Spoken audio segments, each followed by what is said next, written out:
A muller xoga un papel indispensable na dinamización económica e social do medio rural que iniciativas como a Feira de Primavera de Emprendedoras poñen de relevo.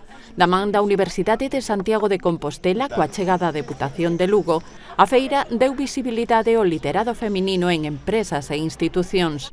O deputado de Promoción Económica e Social participou na cita desenvolvida a pé da muralla na Mosqueira, canda o alcalde de Lugo, o vicerreitor do Campus Terra, outros membros da comunidade académica e FADEMUR.